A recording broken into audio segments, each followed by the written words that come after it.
नाशिक शहर हे आध्यात्मिक शहर आहे. निसर्ग आणि प्रभू श्री रामचंद्र यांच्या पावलाने पावन झालेल्या नाशिक शहराला गेल्या काही वर्षात नेमकी कोणाची नजर लागली आहे की काय असा प्रश्न पडावा अशा घटना शहरात घडत आहेत.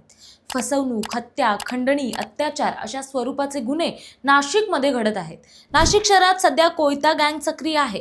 बरं, हे तरुण फक्त 16 ते 22 वर्ष वयोगटातील आहेत. एखाद्या चित्रपटात जसा एखादा भाई असतो तसाच भाई होण्याचं स्वप्न आजची ही तरुणाई बघत असेल तर नाशिक पोलिसांना आव्हान मोठं असणार आहे.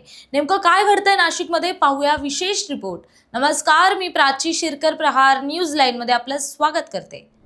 नाशिक पर्यटनाने समृद्ध, पण दुसरीकडे भावली धरणावर घडलेली एखादी घटना पर्यटन समृद्ध नाशिक आणि नाशिक पोलिसांवर प्रश्नचिन्ह निर्माण करते. कपालेश्वर भगवान शिवाचे मंदिर, देश विदेशातून लोक इथे देव दर्शनासाठी येतात. पण दुसरीकडे अशोक खरात सारखे भोंदू लोक जे स्वतःला भगवान शिवाचे अवतार सांगत भोळ्या भक्तांची फसवणूक करतात. हत्या, खंडणी, महिलांवरील अत्याचार हे नाशिकसाठी आता नित्याचं झालं आहे. दुसरीकडे स्वतःला भाई बनवू पाहणाऱ्यांची संख्या वाढत आहे.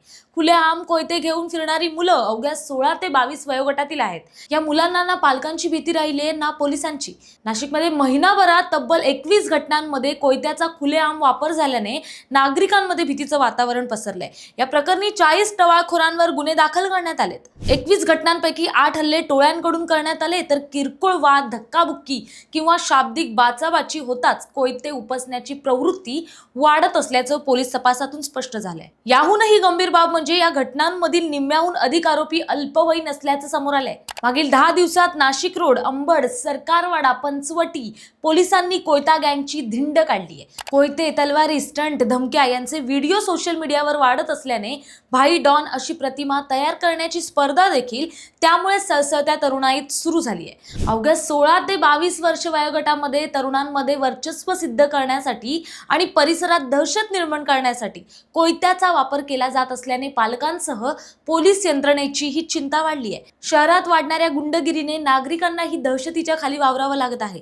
अनेक वेळा तर निष्पाप नागरिकांना या समस्यांना सामोरं जावं लागण्याची वेळ येते. मटण कापण्यासाठीचा कोयता आणखी धार लावून तर शेतीसाठी लागणारे कृषी कोयता, झुडपे तोडण्याचा किंवा छाटणीचा कोयता बिलहुक सर्रास गुन्हेगारीसाठी वापरला जात आहे. नाशिकमध्ये महिनाभरात 21 हल्ल्याच्या घटना घडल्या असून आतापर्यंत 40 आरोपींना अटक करण्यात आली. नाशिकच्या पंडित कॉलनीतील थरार लोक विसरलेले नाहीत. अल्पवयीन असल्याने अनेकांना समज देऊन सोडून दिले जातात, तर काहींना थोड्या दिवसातच. तुम्हाला काय वाटतं, नाशिकच्या या गुंड प्रवृत्तीला आळा घालण्यास कोण कमी पडत आहे? आम्हाला कमेंट्स करून नक्की सांगा आणि प्रहार न्यूज लाईनला फॉलो करा. धन्यवाद.